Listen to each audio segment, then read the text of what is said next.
السلام عليكم ورحمة الله وبركاته. إن الحمد لله نحمده ونستعينه ونستغفره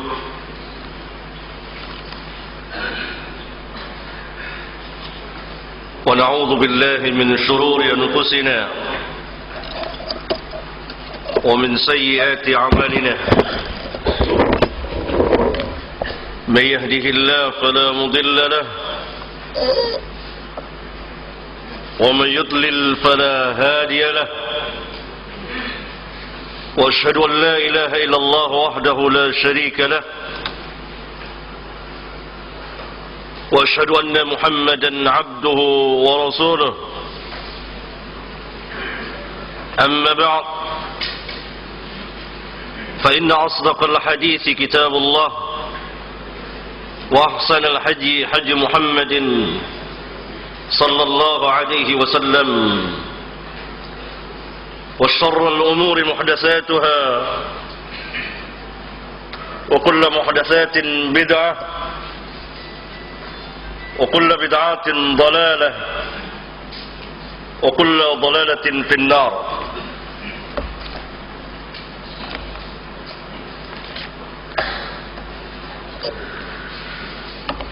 Saudara-saudara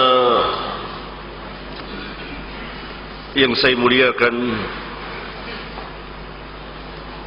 para asatidah, para tullabul ilm,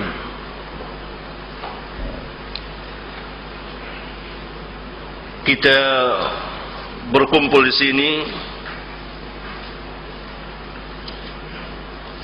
dalam rangka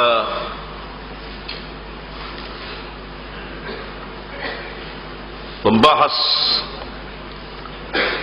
permasalahan yang sangat ilmiah dan merupakan salah satu asas dalam Islam. Bahkan kita berbicara mengenai dasar hukum Islam yang kedua, as-sunnah, al-hadis, yang merupakan wahyu dari Rabbul Alamin. Wa ma yantiqu 'anil hawa in huwa illa wahyu yuha. Wahyu yang terjaga, terpelihara sebagaimana wahyu Al-Quran.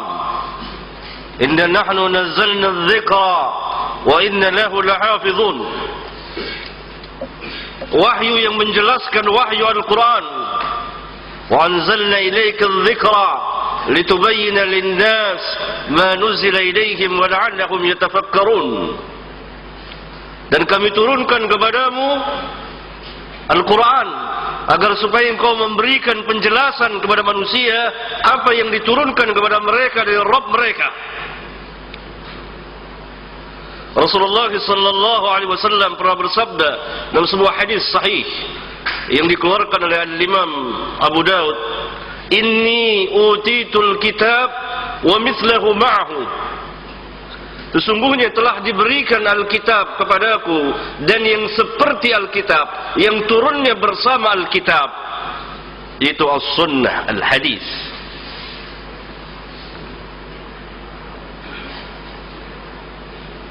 Saudara-saudara yang saya muliakan,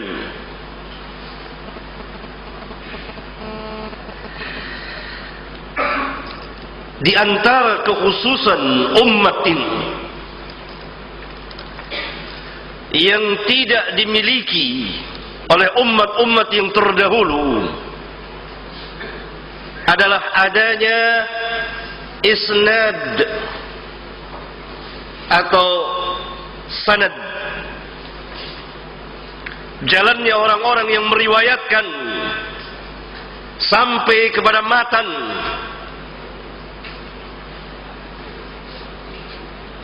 yang merupakan kekhususan umat ini, tidak ada pada umat yang lain. Oleh karena itu, para ulama kita yang dahulu mengatakan, di antaranya Abdullah bin Mubarak, seorang atba'ut tabi'in, al-isnadu minad din, walaula al-isnad laqala man sya'a ma sya'a. Isnad itu bagian dari agama. Kalau sekiranya tidak ada isnad, maka siapa saja dapat berbicara dan apa saja yang mau dia bicarakan, bicara seenaknya. Siapa saja akan angkat berbicara dan apa saja yang dia mau bicarakan. Asar yang sangat besar ini dikeluarkan oleh Al-Imam Muslim di muqaddimah sahihnya. Saya kira karena yang hadir para asatidah, saudara-saudara yang memiliki ilmu, yang berjuang di jalan Allah, menegakkan agama Allah, insyaallah tentunya tidak tersembunyi bagi saudara kitab Sahih Muslim. Silahkan saudara-saudara merujuk, membuka lembaran-lembaran di muqaddimah Sahih Muslim yang menjelaskan tentang ulumul hadis, ilmu-ilmu hadis, dan bagaimana penjagaan dan pemeliharaan terhadap hadis. Salah satu adalah riwayat yang dikatakan oleh Abdullah bin Mubarak tadi, dari sejumlah riwayat. Oleh karena itu dalam Islam dapatlah diperiksa segala riwayat itu, mana riwayat yang sah dan mana riwayat yang tidak sah. Ya, baik yang disandarkan kepada Nabi sallallahu alaihi wasallam maupun yang disandarkan kepada sahabat atau yang disandarkan kepada tabi'in, atba'ut tabi'in, para a'immah dan seterusnya, semuanya ada sanadnya. Qala fulan akhbarana fulan, sami'na, haddatsana, haddatsani, akhbarana, anba'ana, an fulan, qala fulan, ila akhirih, sampai akhir.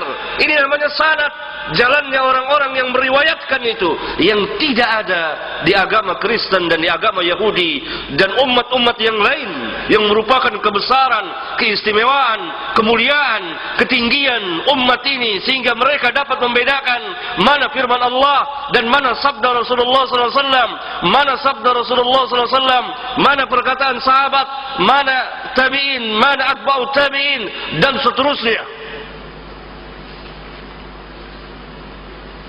Adapun ahlul kitab, bercampurlah perkataan Rabbul Alamin dengan nabi-nabi. Mereka tidak bisa membedakan mana perkataan Allah dan mana perkataan nabi mereka, dan mana perkataan sahabat-sahabat nabi mereka, dan seterusnya. Dan mereka tidak bisa mengecek, memeriksa riwayat ini sah atau tidak sah. Umat ini tidak. Oleh karena itu tidak seorang pun juga membawakan riwayat di dalam Islam yang menyandarkan, mereka sandarkan kepada Nabi yang mulia alaihi salatu wassalam, melainkan akan ditanya, sammu rijalakum, sebutkan rijal kamu, isnad kamu. Kita hidup di zaman begitu banyak beredarnya riwayat-riwayat yang tidak sah, riwayat-riwayat yang batil, riwayat-riwayat yang palsu, yang munkar, yang merusak Islam, yang mengatasnamakan Nabi yang mulia alaihi salatu wassalam. Padahal saya kira tidak tersembunyi bagi umumnya para asatidah yang mulia yang hadir di sini, sabda-sabda beliau yang menyatakan, yang merupakan ancaman yang sangat besar, ancaman yang sangat mengerikan terhadap mereka yang berdusta dengan sengaja atas nama beliau. Beliau bersabda, hadis mutawatir, diriwayatkan oleh jamaah para sahabat kurang lebih 200 orang sahabat meriwayatkan hadis ini. Man kadzaba alayya muta'ammidan falyatabawwa maq'adahu minan nar. Barang siapa yang sengaja berbohong atas namaku, maka silahkan mengambil tempat tinggalnya di neraka. Silahkan dia mengambil tempat tinggalnya di neraka. Hadis yang seperti ini banyak diulang-ulang oleh Rasulullah sallallahu alaihi wasallam.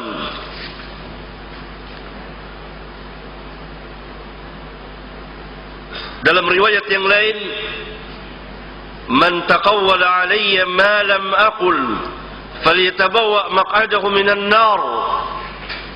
Barang siapa yang membuat-buat mengada-ngadakan perkataan atas namaku yang sama sekali tidak pernah aku ucapkan, maka hendaklah dia mengambil tempat tinggalnya di neraka. Hadis yang lain yang semakna dengannya, man yaqul alayya ma lam aqul falyatabawwa maq'adahu minan nar. Hadis yang lain, an Anas bin Malik annahu qala إنه ليمنعني أن أحدثكم حديثا كثيرا أن رسول الله صلى الله عليه وسلم قال من تعمد علي كذبا فليتبوأ مقعده من النار. Dari Anas bin Malik, ia berkata, sesungguhnya yang menghalangiku, mencegahku untuk menceritakan atau meriwayatkan hadis-hadis yang banyak dari Rasulullah SAW kepada kamu, ialah karena Rasulullah SAW telah bersabda, man ta'ammada alayya kadhiban falyatabawwa maq'adahu minan nar. Barang siapa yang sengaja berdusta atas namaku, maka hendaklah ia mengambil tempat tinggalnya di neraka. Berulang kali Rasulullah sallallahu alaihi wasallam bersabda kepada para sahabat, dan hadis ini termaktub di Bukhari dan Muslim, Ahmad dan seterusnya dari para imam ahlul hadis yang dikatakan oleh para ulama derajatnya mutawatir. Dalam riwayat yang lain yang dikeluarkan oleh Bukhari dari jalan Abdullah bin Amr bin As, qala anna an-nabiy sallallahu alaihi wasallam qala بلغوا عني ولو آية وحدثوا عن بني إسرائيل ولا حرج ومن كذب علي متعمدا فليتبوأ مقعده من النار. رواه البخاري. Dari Abdullah bin Amr, dia berkata, sesungguhnya Nabi sallallahu alaihi wasallam telah bersabda, "Ballighu anni walau ayah." Hadis yang mulia ini biasa dipotong oleh kita sampai di sini. Padahal hadis ini ada lanjutannya. Bagian awal terkait dengan yang akhir. Sampaikan dariku, tapi yang sah dariku, bukan yang dusta dariku, bukan yang dusta atas namaku. Ballighu anni walau ayah. Wa hadithu an Bani Israel wala haraj. Ceritakan tentang Bani Israel, tidak mengapa. Dan barang siapa yang berdusta atas namaku dengan sengaja, maka hendaklah dia mengambil tempat tinggalnya di neraka. Dikeluarkan oleh Bukhari dan lain-lain. Hadis yang lain dari jalan Mughirah bin Syu'bah radhiyallahu anhu qala, sami'tu an-nabiy sallallahu alaihi wasallam yaqul, inna kadhiban 'alayya laysa ka kadhibin 'ala ahadin. فمن كذب علي متعمدا فليتبوأ مقعده من النار. Dari Mughirah radhiyallahu anhu, dia berkata, saya pernah mendengar Nabi sallallahu alaihi wasallam bersabda, sesungguhnya berdusta atasku tidak sama dengan berdusta kepada orang lain. Maka barang siapa yang berdusta atas namaku dengan sengaja, maka hendaklah dia mengambil tempat tinggalnya di neraka. Hadis dikeluarkan oleh Al-Imam Al-Bukhari dan Muslim dan lain-lain. Demikian juga sahabat Wasilah bin Asqa' meriwayatkan sebuah hadis yang sangat besar. Inna min a'zamil fira' ay yadda'i ar-rajulu ila ghairi abihi aw yuri 'aynahu ma lam tara aw yuri 'aynayhi fil manami ma lam taraya aw yaqulu 'ala Rasulillah sallallahu alaihi wasallam ma lam yaqul. Rawahu Al-Bukhari wa Ahmad. Dalam hadis yang lain yang dikeluarkan oleh Al-Imam Ahmad dari jalan Abdullah bin Umar, dia berkata, Rasulullah sallallahu alaihi wasallam telah bersabda, "Innal ladzi yakdzibu alayya yubna lahu baitun finnar." Sesungguhnya orang yang berbohong atas namaku akan dibangunkan sebuah rumah nanti di neraka. Wal'iyadu billah. Dan sejumlah hadis yang semakna dengan itu, yang memberikan ancaman yang sangat besar, ancaman yang sangat mengerikan kepada mereka yang menyandarkan atas nama Nabi yang mulia sallallahu alaihi wasallam secara dusta. Kalau dikatakan bahwa sekarang tidak ada orang yang berdusta atas nama Nabi sallallahu alaihi wasallam membuat hadis-hadis palsu, walaupun tidak menutup kemungkinan. Nanti akan saya buktikan kepada saudara bagaimana hadis palsu dipalsukan di Indonesia ini.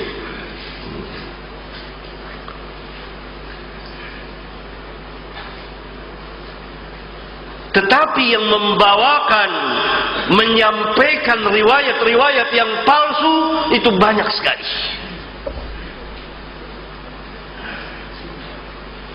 Bahkan umumnya hadis-hadis yang beredar dari bentuk tulisan, satu tulisan ke tulisan yang lain, dari satu mimbar ke mimbar yang lain, dari satu majelis ke majelis yang lain, adalah hadis-hadis yang batil, hadis-hadis yang maudhu, yang palsu, hadis-hadis yang sangat lemah.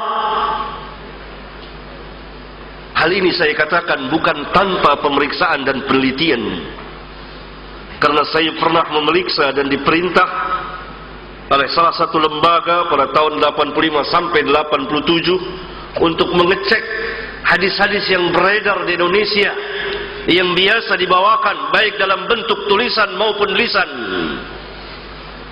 Dan saya catat, saya kumpulkan dan saya serahkan. Dan hampir rata-rata hadis-hadis yang palsu. Hampir rata-rata mereka tidak mengetahui dari mana asal usulnya. Hampir rata-rata tidak membawakan siapa perawinya. Sehingga seringkali apabila seorang itu naik mimbar lalu membawakan hadis, setelah turun saya tanya, "Pak Ustaz, dari mana riwayat ini?" Dia tidak tahu. Saya dengar begini. Ini atas nama Nabi yang mulia sallallahu alaihi wasallam.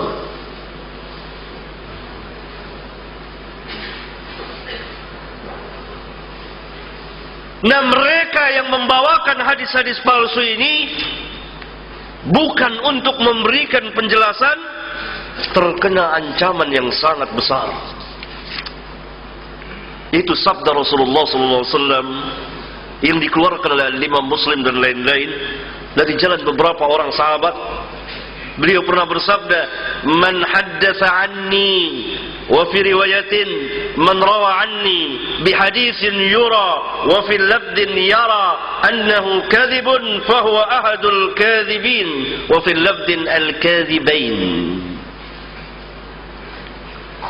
Barang siapa yang menceritakan dariku di dalam riwayat yang lain, meriwayatkan dariku sebuah hadis yang telah diketahui sesungguhnya hadis tersebut palsu, tentunya diketahui oleh orang-orang yang ahlinya, maka dia termasuk ke dalam salah satu dari para pendusta.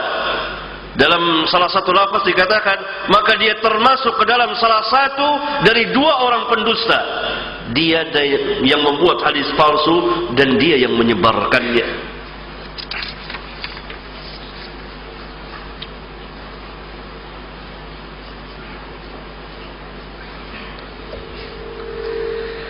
Al-Imam Ibn Hibban rahimahullah ta'ala di kitabnya Al-Mujruhin Ad-Du'afa yang menjelaskan rawi-rawi yang dhaif, dia mengatakan yang maknanya seperti ini. Di dalam hadis ini, hadis yang baru saja saya bacakan tadi, terdapat dalil tentang sahnya apa yang telah kami terangkan, itu bahwa seseorang yang menceritakan hadis yang tidak sah datangnya dari Nabi sallallahu alaihi wasallam, apa saja hadis yang diada-adakan orang atas nama beliau, sedangkan dia mengetahuinya, maka dia termasuk salah seorang dari para pendusta. Bahkan zahirnya hadis ini lebih keras lagi, karena beliau sallallahu alaihi wasallam bersabda, barang siapa yang meriwayatkan dariku satu hadis yang ia sangka bahwa hadis tersebut dusta, beliau sallallahu alaihi wasallam tidak mengatakan orang itu telah yakin, yakni semata-mata ragu-ragu, maka telah masuk ke dalam ancaman sabda Nabi yang mulia sallallahu alaihi wasallam.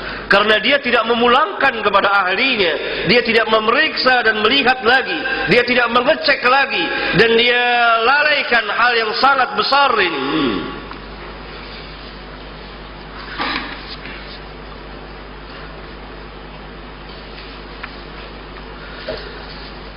Saudara-saudara yang saya muliakan,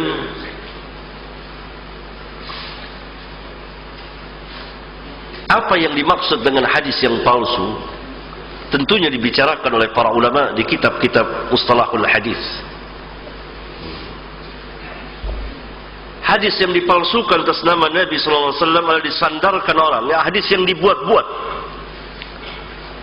Dibuat-buat, diadakan orang atas nama beliau dengan sengaja.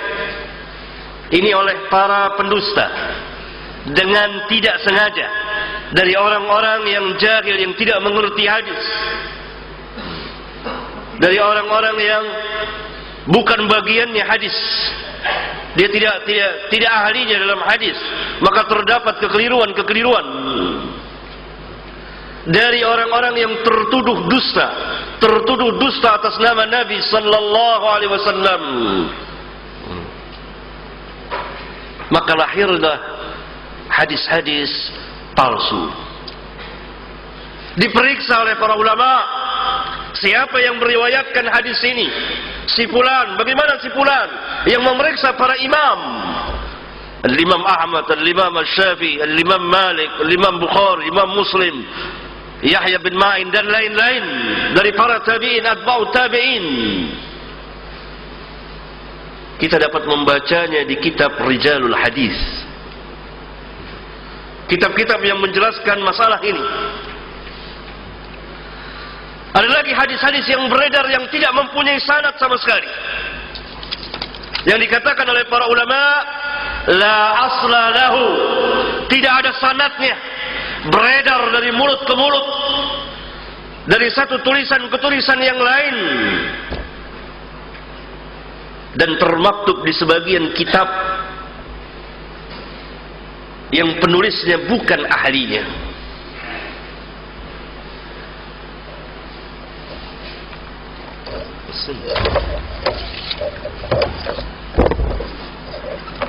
Ini kurang panjang. Siapa yang akan datang? Saya akan memberikan contoh ilmiah. Mari kita bahas bersama. Lihat, perhatikan hadis-hadis yang sering beredar khususnya di negeri kita ini. Tapi hadis ini tidak ada asal usulnya, tidak mempunyai sanad sama sekali, sehingga masuk dalam kelompok hadis-hadis palsu, dusta atas nama Nabi yang mulia alaihi salatu wassalam. Yang pertama, hadis yang sangat terkenal, raja'na min al-jihad al-asghar ila al-jihad al-akbar, ay jihadun nafs.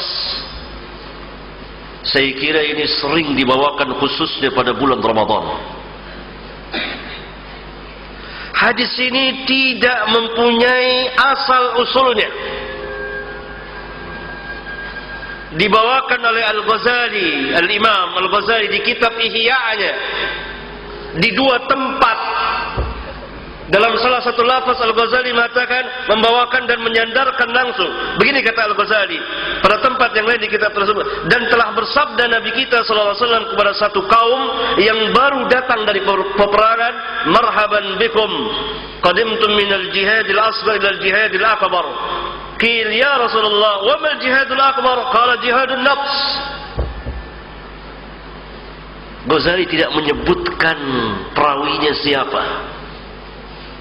Oleh karena itu pentahriz hadis-hadis di kitab Ihya. Kalau saudara membaca kitab Ihya dalam bahasa Arab, di bawahnya ada catatan kaki oleh Al-Imam Al-Iraqi, gurunya Ibnu Hajar. Memberikan komen ini tidak ada asal usulnya. Tidak ada asalnya. Dan Al-Imam Subki di kitabnya Tabaqat Syafi'iyah Kubra, Al-Imam Subki kita tahu beliau adalah pemuka mazhab Syafi'i, bahkan berada dalam kejumutan dalam sebagian pembahasannya, telah mengkoreksi kitab Ihya, dan beliau katakan terdapat 900 hadis lebih yang tidak ada asal usulnya di kitab Ihya. Silakan merujuk ke kitab Tabaqat Syafi'iyah Kubra yang dikarang oleh Imam Subki.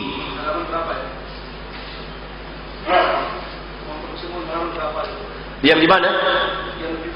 Tabaqat, tinggal cari biografi Al-Ghazali. Mudah. Juznya berbeda. Juznya berbeda tapi sangat mudah untuk mengecek. Saudara ngecek, tahukah saudara kitab Tabaqat Syafi'iyah Kubra? Nah, ini menjelaskan tentang biografi Rijal Syafi'iyah.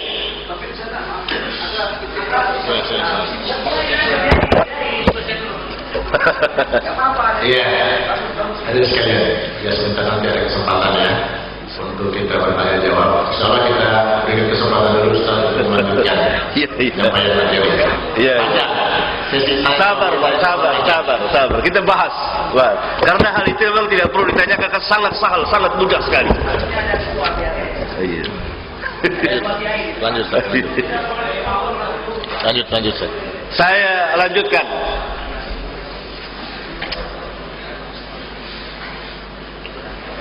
Tetapi Al-Ghazali seorang jujur.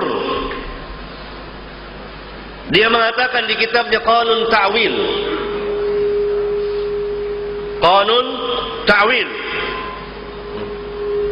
Apa kata beliau? Bidha'ati fi ilmi al-hadis muzjatun. Pemahamanku, bidha'ah, barang dagangan, perbendaharaanku dalam ilmu hadis sangat sedikit sekali. Ini kata-kata beliau langsung. Sehingga hadis-hadisnya didukil, tidak dijadikan pegangan, karena banyak hadis-hadis yang tidak ada asal usulnya bertebaran di kitab Ihya. Salah satunya adalah hadis ini, raja'na minal jihadil asghar, dan seterusnya.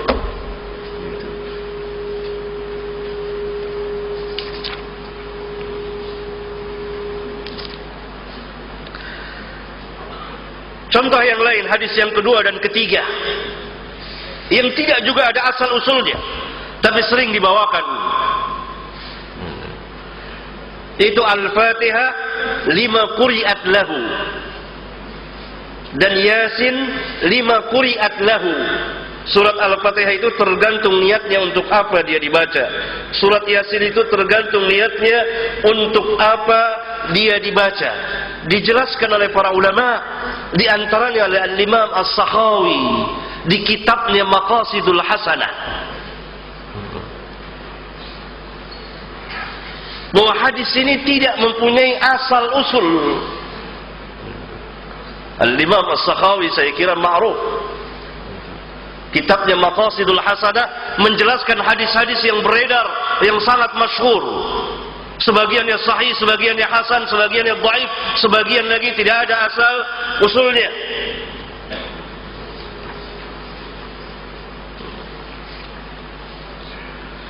Kemudian contoh yang lain yang disandarkan kepada Nabi sallallahu alaihi wasallam tetapi tidak ada asal usulnya.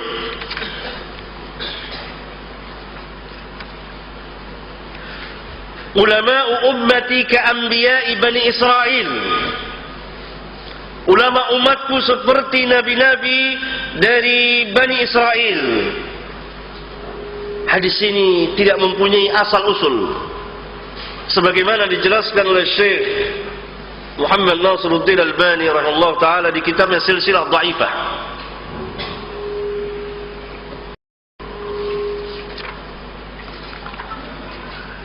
Kemudian hadis yang lain yang beredar yang juga tidak mempunyai asal usul dan disandarkan kepada Nabi sallallahu alaihi wasallam. Man 'arafa nafsahu faqad 'arafa rabbah.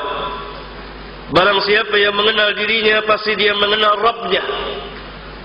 Ini sering dibawakan tetapi tidak mempunyai asal usul, yakni tidak mempunyai sanad sama sekali. Oleh karena itu Al-Imam An-Nawawi mengatakan bahawa riwayat di atas tidak sabit dan tidak sahih. Ini hanya perkataan Yahya bin Mu'adz Ar-Razi, bukan sabda Nabi sallallahu alaihi wasallam. Diterangkan oleh Al-Imam Ali Qari di kitabnya Al-Masnu' fi Ma'rifatil Hadis Maudhu'. Bahkan ada lagi hadis yang sering diulang-ulang, hubbul watan minal iman, cinta tanah air sebagian dari iman, juga tidak ada asal usulnya. Kemudian hadis ikhtilafu ummati rahmah, perselisihan umatku merupakan rahmat. Tidak ada asal usulnya hadis ini. Dan Al-Imam As-Suyuti mengatakan bahwa dia tidak menemukan sanadnya sama sekali. Dan Al-Imam As-Subki mengatakan tidak ma'ruf di sisi ahli hadis. Dan aku tidak mendapatkan sanadnya, baik yang sahih, dhaif maupun yang maudhu'. Dikatakan oleh Al-Imam Al-Munawi dalam mensyarahkan kitab Al-Jami' As-Saghir, yaitu Faidul Qadir.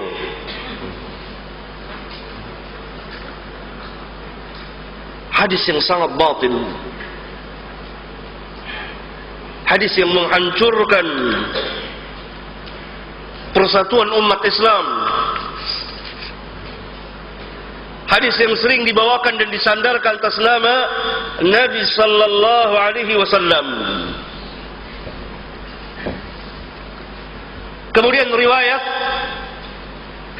yang pernah dibacakan di salah satu mimbar agama TVRI pada tanggal 21 bulan 6 tahun 1990. Riwayat itu berbunyi seperti ini. Seorang sahabat bertanya kepada Nabi sallallahu alaihi wasallam, "Ya Rasulullah, aina Allah?" Wahai Rasulullah, aina Allah, di mana Allah? Fis samai atau am, dia mengatakan fil ard. Dijawab fi qulubil mu'minin. Fi qulubil mu'minin. Ini saya dengar langsung dan saya catat. Dan hadis ini tidak mempunyai asal usul. Barangkali dipalsukan di Indonesia. Dan bertentangan dengan hadis sahih yang dikeluarkan oleh Al-Imam Muslim di kitab sahihnya, kemudian oleh Al-Imam Malik dan lain-lain. Ketika Rasulullah sallallahu alaihi wasallam bersabda, bertanya kepada seorang budak perempuan, faqala laha aina Allah? Qalat fis sama'. Qala man ana?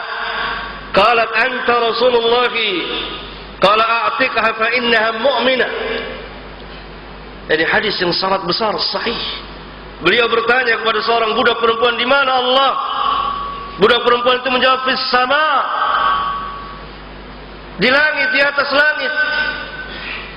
Sebagaimana Rabbuna berfirman, Ar-Rahman walal arsy istawa. Kemudian beliau bertanya, siapa saya? Budak perempuan itu menjawab, engkau adalah Rasulullah.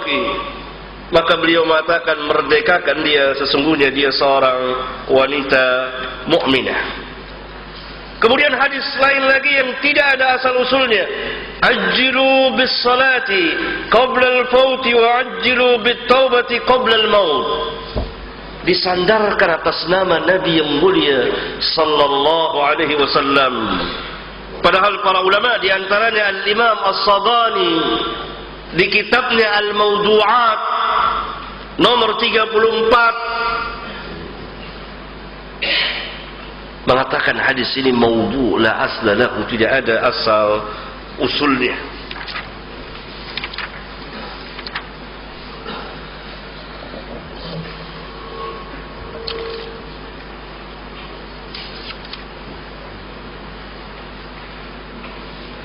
Kemudian di antara hadis-hadis yang tidak ada asal usulnya, yang telah memberikan kerusakan yang sangat besar, adalah hadis tawassalu bijahi fa inna jahi 'inda Allahil 'azim.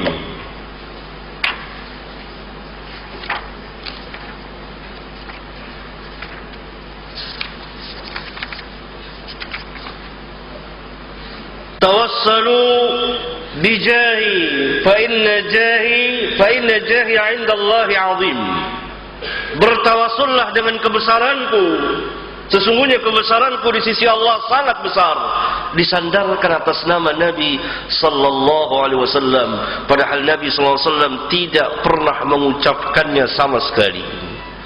Dan dimasukkan oleh para ulama ke dalam hadis-hadis yang la asla lahu. Tidak syak lagi bagi seorang mukmin bahwa Nabi memiliki kebesaran di sisi Allah. Nabi dimuliakan oleh Allah. Tetapi hadis ini, riwayat ini dipalsukan adalah agar mereka menganjurkan mereka meminta kepada Allah dengan perantara Nabi yang mulia sallallahu alaihi wasallam sesudah Nabi sallallahu alaihi wasallam wafat. Maka dibuatlah hadis-hadis palsu yang demikian banyak sekali,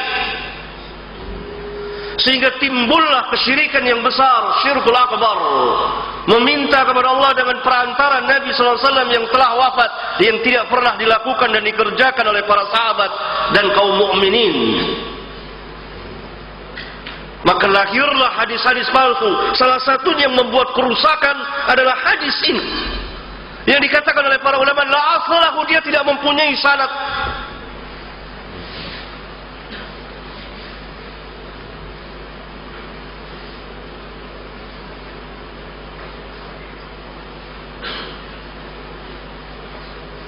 Sehingga hadis ini dijadikan dalil untuk bertawassul.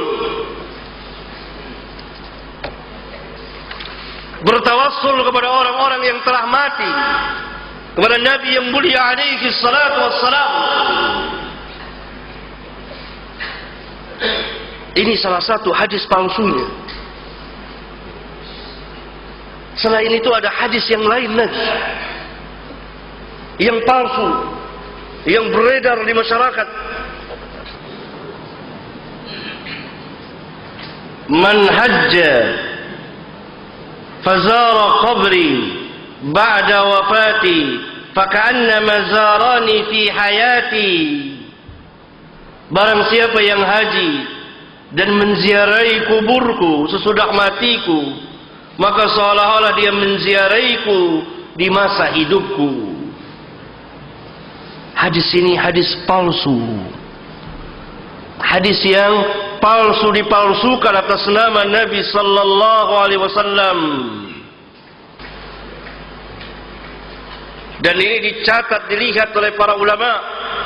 Karena itu para ulama yang meriwayatkannya membawakan sanadnya. Ini kitab Sunan Ad-Daruqutni. Hadis tersebut dibawakan oleh Al-Imam Ad-Daruqutni dengan sanadnya yang dapat diperiksa oleh para ulama, sehingga kedapatan bahwa di sanadnya ada seorang pendusta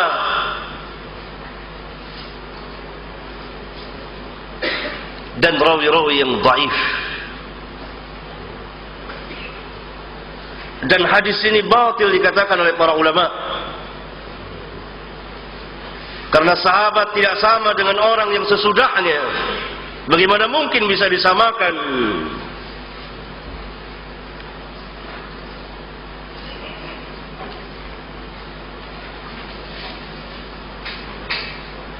Kemudian datang lagi sebuah hadis, man zara qabri wajabat lahu syafaati. Barang siapa yang menziarahi kuburku, maka dia berhak mendapat syafaat. Hadis ini lemah, sangat lemah, bahkan sebagian ulama mengatakan masuk dalam hadis-hadis maudhu, hadis-hadis yang tidak sah datangnya dari Rasulullah sallallahu alaihi wa alihi wasallam. Hadis-hadis yang menjelaskan tentang ziarah, keutamaan menziarahi kubur beliau secara khusus, semuanya tidak ada yang sah kecuali hadis-hadis yang bersifat umum. Tidak ada seorang pun ulama yang tidak membolehkan untuk menziarahi kubur beliau, bahkan disukai. Tetapi apabila melanggar syariat, mengadakan perjalanan ziarah langsung, mengadakan safar, maka bertentangan, dan lahirlah hadis-hadis palsu ini yang dibuat orang. Dan di sanadnya ada orang-orang pendusta, orang-orang yang lemah, diperiksa oleh para ulama.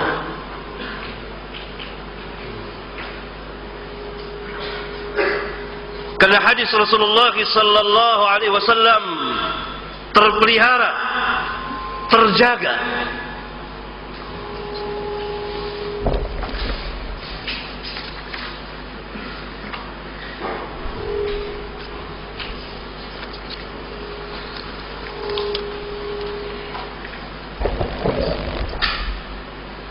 Seperti hadis yang sering dibawakan, itu bertawassulnya Nabi Adam kepada Rasulullah sallallahu alaihi wasallam. Lamma iktarafa Adam al-khati'ah, qala ya Rabbi as'aluka bihaqqi Muhammadin lima ghafarta li. فقال الله يا آدم وكيف عرفت محمدا ولم أخلقه؟ قال يا ربي لما خلقتني بيدك ونفخت في من روحك رفعت رأسي فرأيت على قوائم العرش مكتوبا لا إله إلا الله محمد رسول الله فعلمت أنك لم تضف إلى اسمك إلا أحب الخلق إليك فقال Allah sadaqta ya Adam ila akhirih. Hadis ini maudhu, palsu, diterangkan oleh para ulama karena di sanadnya ada seorang rawi. Karena ini dengan sanad, maka dengan sanad itu dapat diperiksa oleh para ulama yang ahlinya dalam masalah ini dan telah diterangkan oleh para ulama. Sehingga tidak ada jalan bagi seseorang untuk mengatakan bahwa hadis ini sah membawakannya kecuali dia mau terima dengan redha, masuk dalam sabda Nabi yang mulia alaihi salatu wassalam, man kadzaba alayya muta'ammidan atau man haddatsa anni bihaditsin yura, dan seterusnya. Saudara-saudara yang saya muliakan, demikian banyak hadis-hadis palsu yang beredar, khususnya di negeri kita ini. Seperti utlubul ilma walau bisin, tuntutlah ilmu meskipun sampai ke negeri Cina.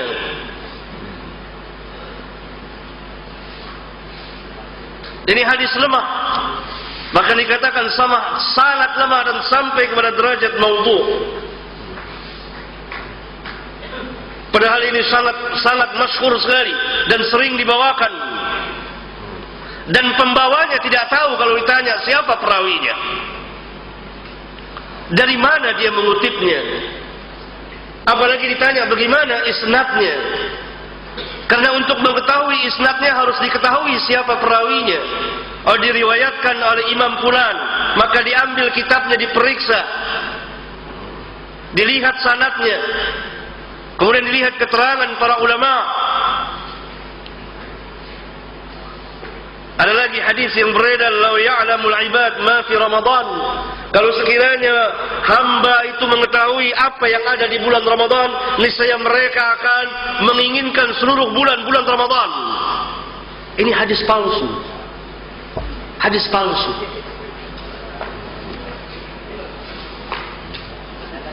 Maudhu.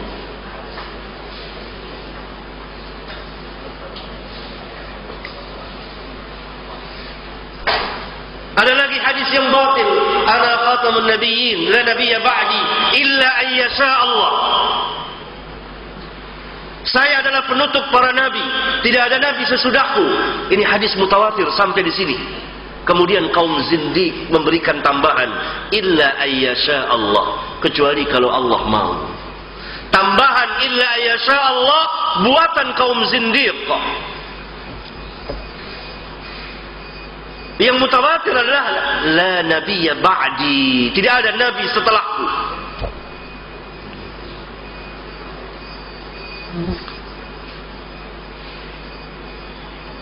Oleh karena itu hadis-hadis palsu, hadis-hadis yang batil, hadis-hadis yang sangat lemah, hadis-hadis yang dhaif sangat berbahaya bagi Islam kaum muslimin dalam hidup dan kehidupan mereka. Sebagiannya berkaitan dengan i'tiqad, keyakinan yang sangat batil yang dapat merusak keyakinan seorang muslim. Sebagian lagi berkaitan dengan peribadatan, sebagian lagi berkaitan dengan adab dan akhlak dan seterusnya. Oleh karena itu para ulama senantiasa memberitahukan, menjelaskan hadis-hadis ini maudhu, hadis-hadis ini palsu, hadis-hadis ini batil, yakni para ulama yang memiliki keahlian tentunya. Dan mereka memberikan penjelasan rawi-rawi yang dhaif,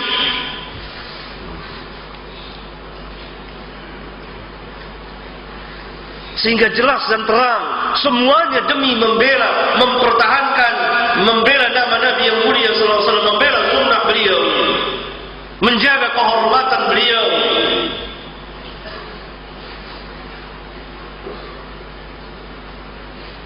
Segala puji bagi Allah yang telah memberikan kekhususan kepada umat ini dengan adanya isnad, sehingga dapat diperiksa dan dapat dicek.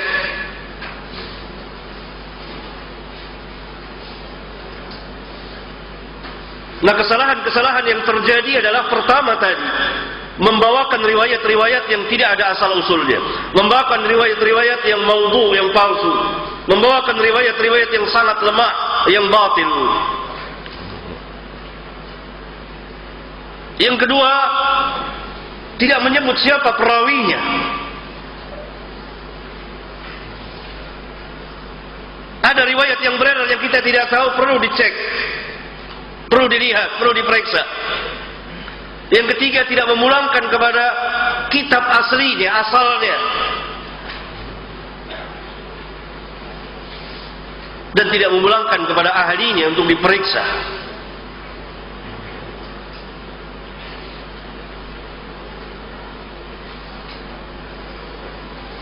Kalau orang sebesar Al-Ghazali rahimahullah ta'ala, Al-Imam, mengakui dengan kejujurannya bahwa dia bukan ahlul hadis, bagaimana dengan orang-orang yang di bawahnya? Bid'ati fi ilmi al-hadis musjatun, pemahamanku, perbendaharaan ilmiahku dalam ilmu hadis sangat sedikit sekali.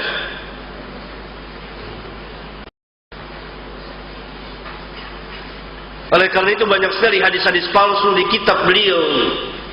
Hadis-hadis tentang nisfu Sa'ban, semuanya palsu kata ulama.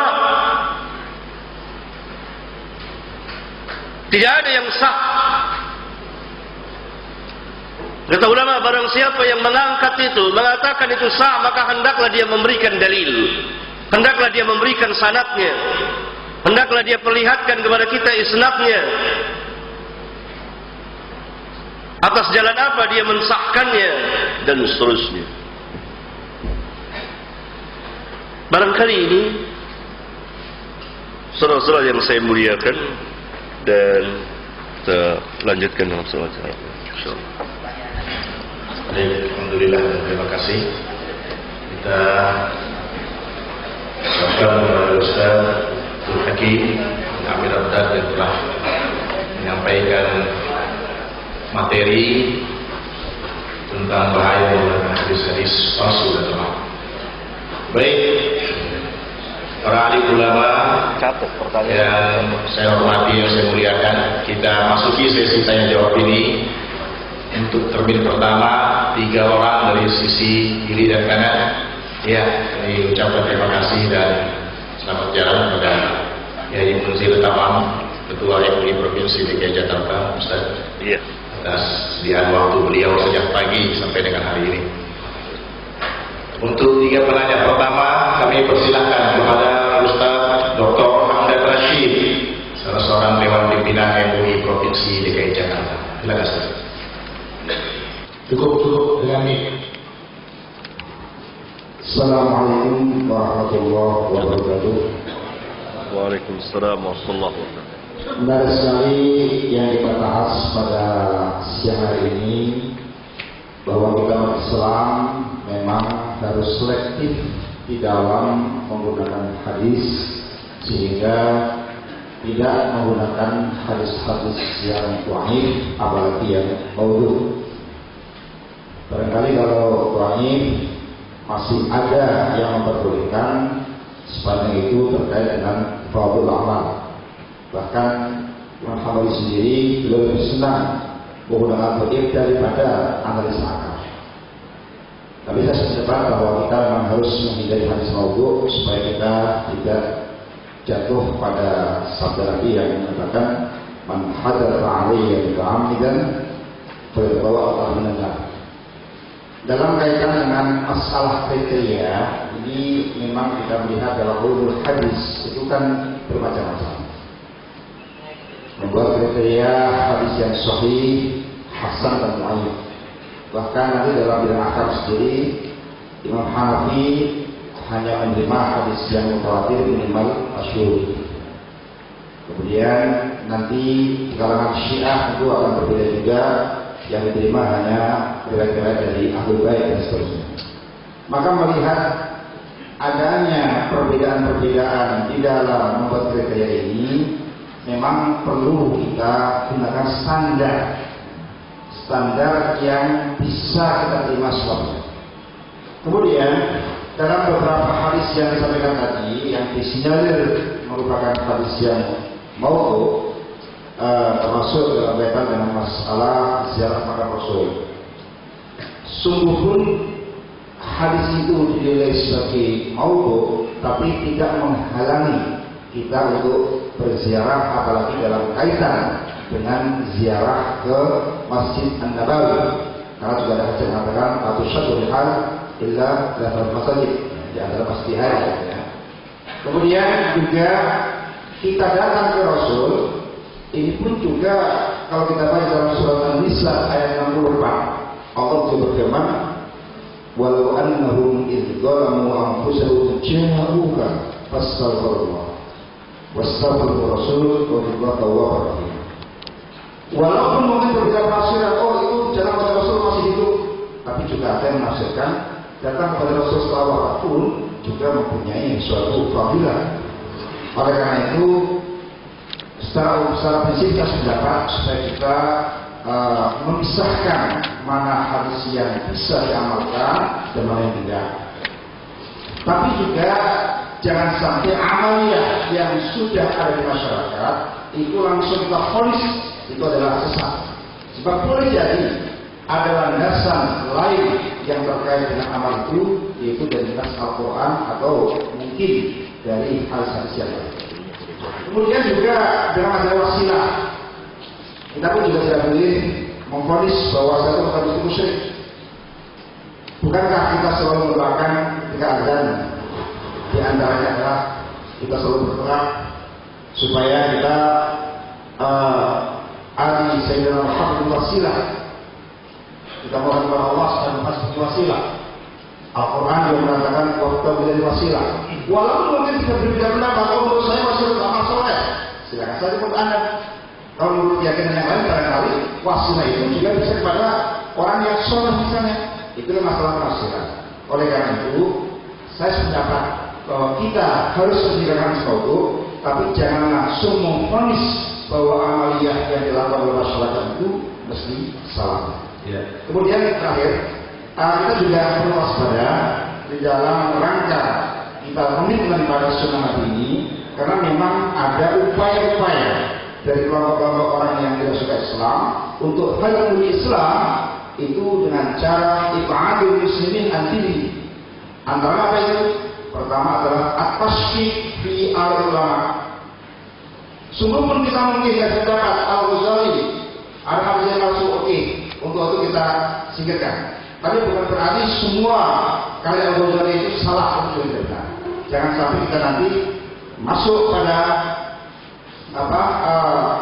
berat atas syirk ulama. Yang kedua, upaya-upaya atas syirk hadis. Nanti kita daripada kita ragu-ragu pakai hadis, kita tinggalkan semua. Ini sudah berbahaya. Sebab kita tidak mungkin bisa mengamalkan Islam tanpa hadis. Bahkan Allah sendiri perintahkan pada kita atiullah wa rasul. Bagaimana mungkin kita taat Rasul pakai hadis itu. Yang paling berbahaya lagi adalah atas syirk Quran. Sehingga muncul kelompok liberal yang meragukan pada Al-Quran. Iya. Terima kasih. Akhirnya, assalamualaikum warahmatullahi wabarakatuh. Iya. Selanjutnya mohon pertanyaan dipersingkat ya, mengingat yang lain masih. Assalamualaikum warahmatullahi wabarakatuh. Terima kasih atas waktunya. Nama saya Nur Sadiq, perwakilan dari Masjid Al-Rahman. Pertanyaan saya adalah di dalam kitab Durratul Bahiyah karangan Syekh Islam Ibnu Taimiyah yang disusun oleh Syekh An-Nasyir, di situ disebutkan kesimpulannya seperti ini kira-kira. Tidak gampang menyebutkan sesuatu itu langsung konformis. Mungkin ada kaitannya dengan pertanyaan Bapak tadi, misalnya ahli taklid, ahli bid'ah, gitu. Mohon penjelasannya Ustaz. Mungkin Pak Ustaz udah lebih dalam membaca atau merenungi kitab tersebut. Yang kedua, Kitab apa? coba sebutkan Ustaz. Kitab apa? Sebetulnya apa sih? Kitab apa? Tanya kitab apa? Durratul Bahiyah fi Taqrib wal Madhabiyah. Karya siapa? Karya Syekh Islam Ibnu Taimiyah. Saya baca di kutipannya itu di As-Sunnah terbit tahun 2002. Bulannya saya lupa. As-Sunnah 2002. Susunan Syekh An-Nasyir. Terus pertanyaan kedua Ustaz, tolong jelaskan sebetulnya sunnah itu yang bagaimana antara qauliyah, fi'liyah, takrifiyah. Masalahnya mungkin mengambil suatu hadis karena itu bukan suatu sahabat Rasulullah, mungkin dari sahabat atau mungkin tabi'in. Walaupun itu bukan larangan, mungkin dituliskan bagaimana bisa menjadi landasan sebuah hukum gitu. Terima kasih Ustaz. Assalamualaikum warahmatullahi wabarakatuh. Ada hadis dan terkenal yaitu maulaka lama pelakul akhlak. Nah itu para ulama menyatakan maulud, tetapi juga kalau nggak salah saya asal dari itu mengatakan maulud, tapi dalam makna tidak apa-apa.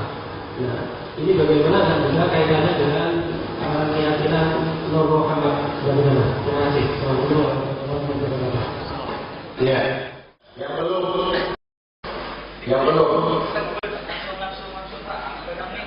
Ya, harus. Assalamualaikum warahmatullahi wabarakatuh. Waalaikumsalam. Terima kasih sekali. Ini yang kami tanyakan hadis istilah umat rahmah. Itu memang sebagian ulama mengatakan wa aswalah. Itu saja di kitab Rahmatul Ummah istilah bila ilmu. Itu banyak sekali ulama yang itu memberikan semangatnya juga. Rahmatul Ummah istilah bil a'immah. Jadi kita kan kalau ada ulama yang mengatakan ada yang ada di asal, kita nggak boleh bahas tidak ada begitu kan? Dan begitu. Mau dicek lagi kita tersebut. Yang kedua, saya mohon profil Albani, Nasir Albani, karena dari pertama Al-Islam itu berarti si Albani itu nggak punya guru, ngajinya hadis di perpustakaan, asalnya tukang jam, begitu. Jadi ada sebagian kitabnya Albani itu dikritik sama ahli hadis juga, begitu. Contohnya Hasan Sedal di kitab Tanah Untuknya mensalahkan Syekh Albani 1.500 kesalahan. Bisa cek kalau seperti itu. Kemudian Al-Hafidz Al-Humani juga merujuk juga banyak yang salah di kitab Albani itu. Di kitab Al-Hafidz Asy-Syaikh Al-Albani ma'ruf bil alam itu coba menyalahkan beberapa hadisnya Albani. Mohon dijelaskan siapa Prof. Albani, gurunya siapa beliau, dan kepada siapa sanad hadisnya begitu. Terima kasih. Assalamualaikum warahmatullahi wabarakatuh. Alhamdulillah. حمدا كثيرا طيبا مباركا فيه كما يحب ربنا ويرضى وصلى الله وسلم وبارك على النبي الكريم وعلى آله وأصحابه ومن تبعهم بإحسان إلى يوم الدين. أما بعد. Saudara-saudara yang mulia,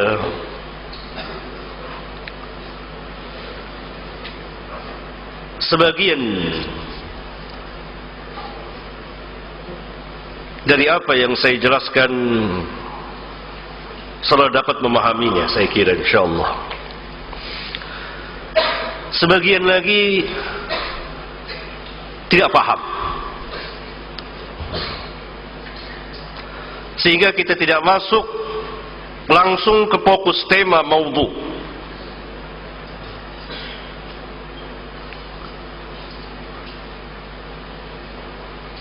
Pertanyaan yang masuk masalah hadis dhaif yang pertama untuk fadailul a'mal. Para mutaqaddimin, Al-Imam Malik, Al-Imam Syafi'i dan lain-lain tidak memakai kecuali hadis yang sahih. Tidakkah kita ingat perkataan Asy-Syafi'i, "Idza shahha al-hadis fa huwa madhhabi." Idza shahha al-hadis fa huwa madhhabi. Apabila telah sah hadis, maka itulah madhabku.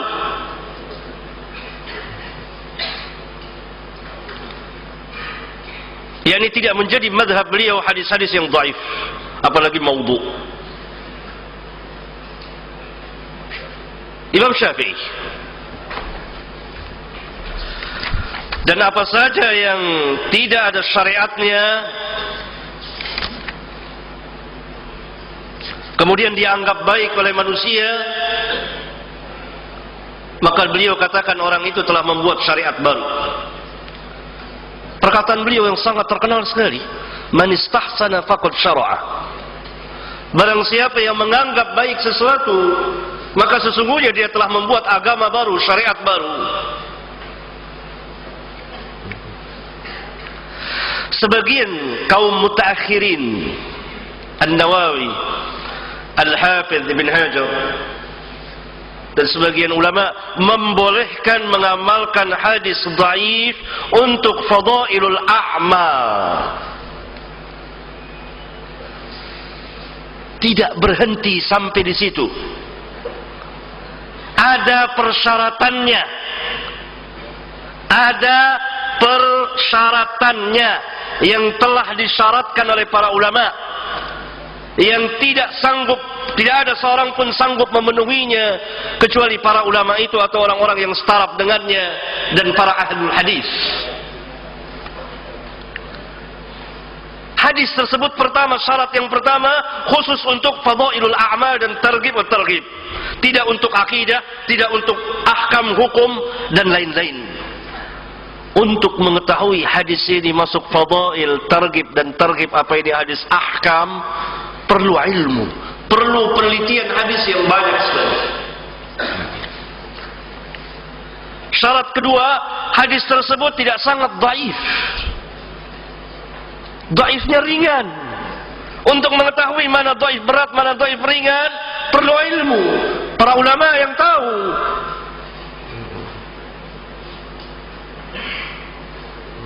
Syarat yang ketiga, hadis tersebut tidak boleh diyakini sebagai sabda Nabi sallallahu alaihi wasallam agar supaya tidak terkena ancaman beliau sallallahu alaihi wasallam.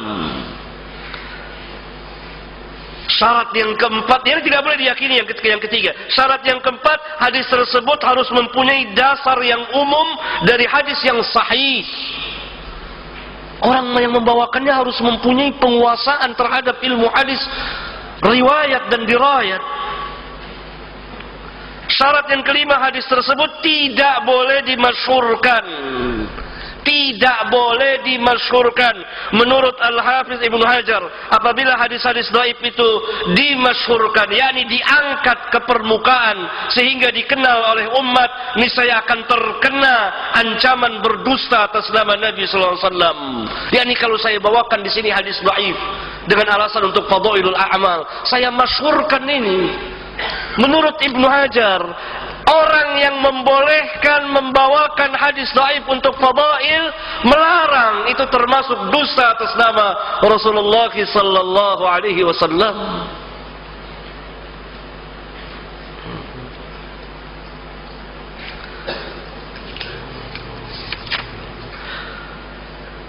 Syarat yang keenam, kewajiban memberikan bayan, penjelasan bahwa hadis tersebut dhaif.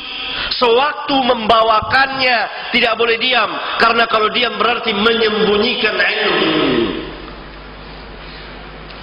Syarat yang ketujuh, di dalam membawakannya tidak boleh menggunakan lafaz-lafaz jazm.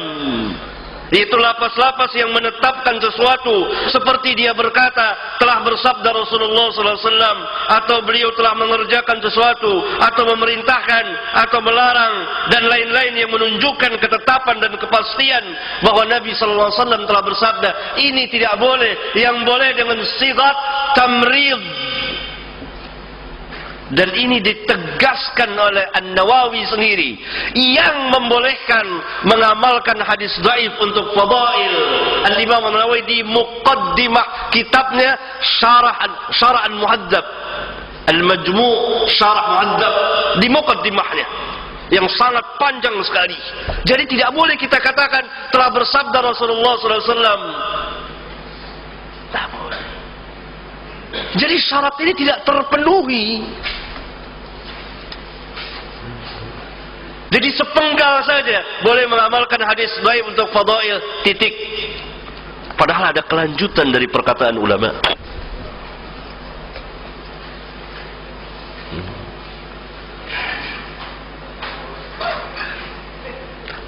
Para ulama dalam menentukan standarnya adalah ilmu hadis yang telah disepakati oleh para ulama untuk menentukan kesahan dan ketidaksahan hadis ini.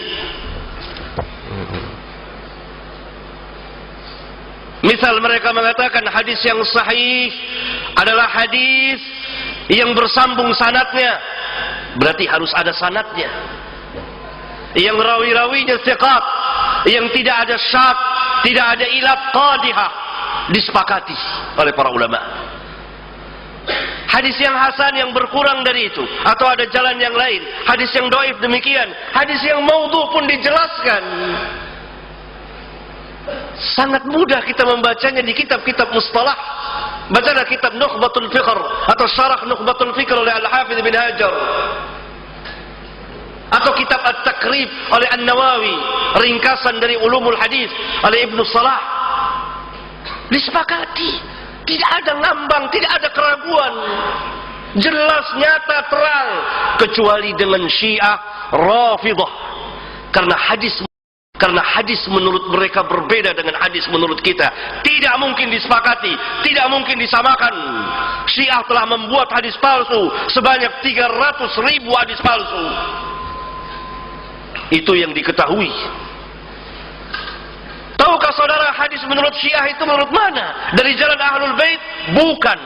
Ahlul Bait berlepas diri dari Syiah dan Rafidhah. Hadis menurut Syiah kepada imam mereka, tentang imam mereka, mereka pun berselisih. Taruhlah Syiah yang 12 kepada imam yang 12. Siapa saja hadis sampai kepada salah satu imam, maka bisa disandarkan kepada Nabi, bisa disandarkan kepada Allah Tabaraka wa Ta'ala. Berbeda jauh sekali.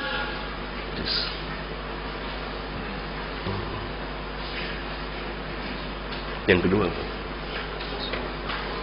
kemudian dalam menjelaskan penjelasan kita hadis-hadis dhaif, hadis-hadis maudhu. Salah satu amal yang munkar itu, terbitnya bid'ah itu, terbitnya kemungkaran, terbitnya kesyirikan, disebabkan salah satu adalah munculnya, lahirnya dari hadis-hadis palsu. dari hadis-hadis palsu. Contoh sirik-sirik yang ada. Tawassul. Nah, terus apa lagi? Banyak sekali. Nanti akan saya jelaskan. Iya. Iya. Tawassul ya. Tawassul. Tawassul yang bid'ah. Ada yang nggak bid'ah ya? Tawassul ada yang tidak bid'ah, yang masyru'.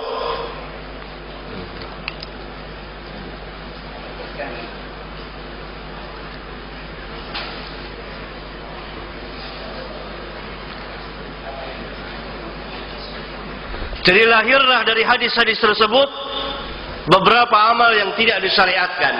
Tapi tidak berarti kalau ada amal itu disyariatkan lalu hilang amal itu, tidak sama sekali. Tapi di sini adalah untuk membersihkan nama Nabi yang mulia sallallahu alaihi wasallam. Apapun perkataan yang disandarkan kepada Nabi sallallahu alaihi wasallam maka harus dibersihkan.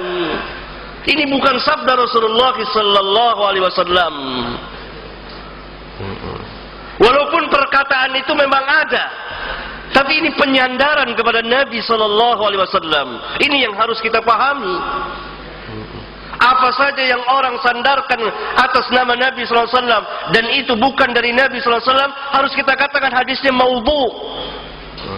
Tidak berarti misalnya ziarah kubur masyru' disyariatkan secara umum. Tapi hadis tadi manzara qabri ini kan disandarkan kepada Nabi SAW. Nabi SAW tidak pernah bersabda seperti ini dan hadisnya palsu. Ini yang harus kita pilahkan, kita pisahkan. Kalau tidak maka akan bercampur nanti antara yang satu dengan yang lainnya. Terus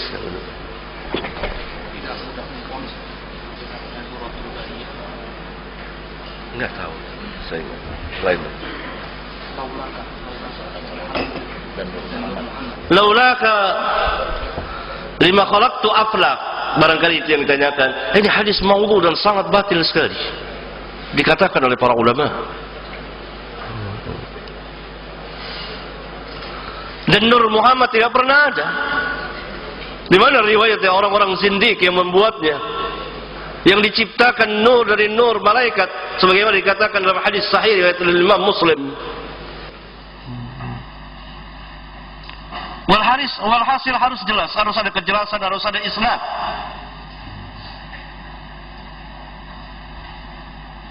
Iya. Ikhtilaf ummati rahmah. Hadisnya maudhu, hadisnya la aslahu, tidak ada asal usulnya dan ulama tidak pernah berselisih tentang itu. Maaf barangkali saudara tidak paham antara perselisihan ulama dengan hadis ini. Yang kita bahas adalah hadis ini, ikhtilafu ummati rahmah. Ini bukan sabda Rasulullah SAW dan bukan hadis. Dan para ulama tidak pernah berselisih mengatakan bahwa ini la aslahu. Tersebut ya, rahmatul umam istilah bila'imah itu 3 halaman dibahas itu masalah itu. Kemudian yang terakhir yang mengatakan asal hadis halaman ini perlu kita cek lagi di perlu tolak lagi. Tidak ada. Imma saudara salah baca, imma saudara tidak paham, imma pengarang itu. Karena Imam Subki mengatakan dengan tegas, saya tidak menemukan sanadnya. Imam Subki, Imam As-Suyuti, orang-orang yang alim dan ahli dan para ulama dari zaman ke zaman mengatakan hadis ini la aslalahu, tidak ada asal usulnya. Saudara yang harus memberikan kepada kami mana sanad hadis itu.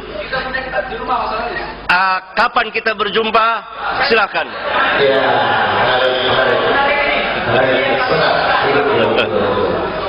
Khusus masalah hadis ini saya minta yakni isnad dari jalan hadis itu.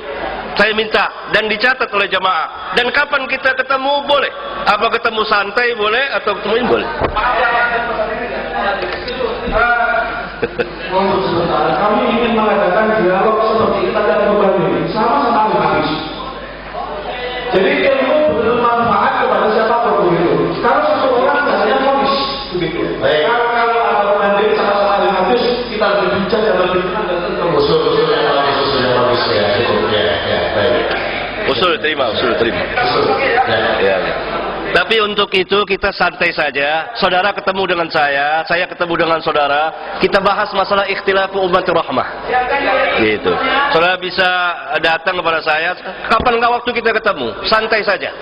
Yang saya mau lihat sanadnya. Ya.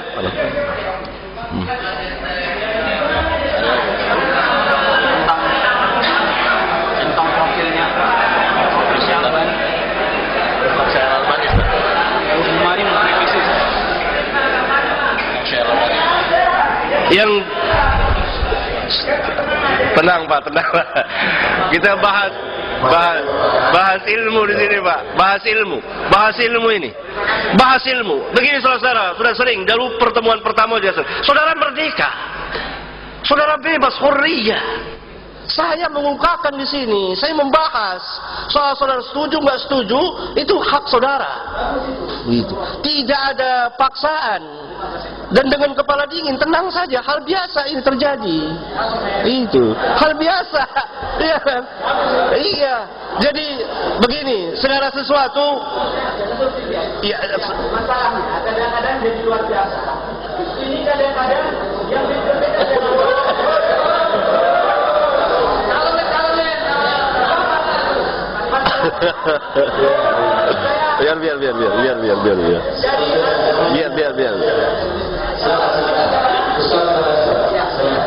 Jadi masalah kalau masalah ini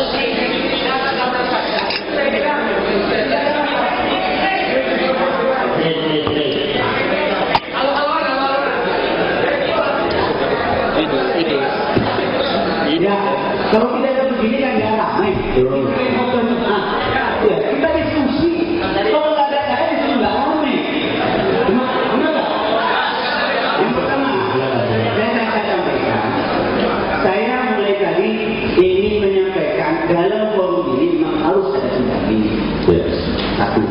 Kemudian yang kedua, hal-hal yang terkait dengan masalah takfir dan mensyirikkan umat itu hati-hati. Sekira saya potong, saudara potong saya potong lagi. Iya, biasa aja, santai.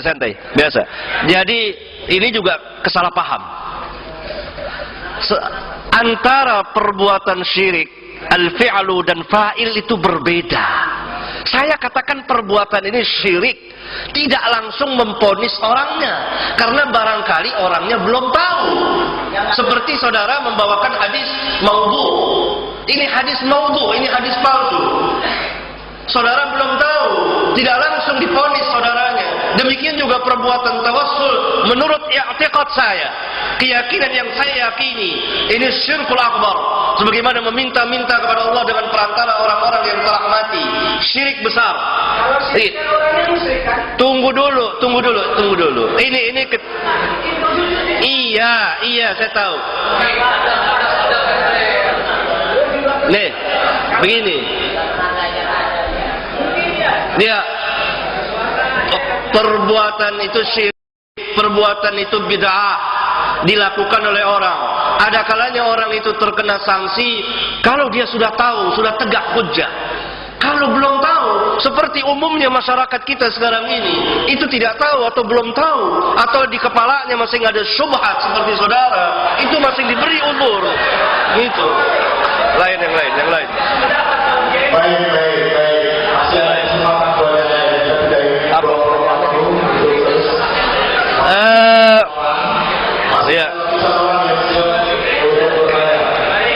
Iya. Kemudian, mari sini dong, ya Allah.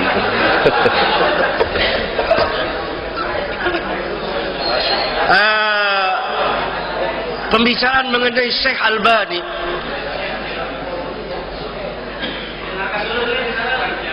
Saya kira saudara tidak mengerti tentang siapa Syekh Albani. maaf, saya kuliah di Syria. Di tahun karena beliau di Syria. Iya, beliau tidak hanya di Syria. Iya. Siapa gurunya, apa mungkin orang menguasai berbagai macam cabang ilmu tanpa guru? Sebab di Syria itu terkenal kalau beliau di sana ada Akhtar Dohiri tentu semua orang masuk maktabah. Iya, dan di situ beliau terkenal selama 8 tahun tidak pernah keluar dari maktabah. Nah, selama 8 tahun tidak pernah keluar kecuali hanya sekalian baca-baca. Lebih dari 8 tahun. Iya. Tetapi tidak berarti beliau tidak berguru. Pertama guru beliau siapa? Bapaknya. Tahukah saudara bapaknya Syekh Albani?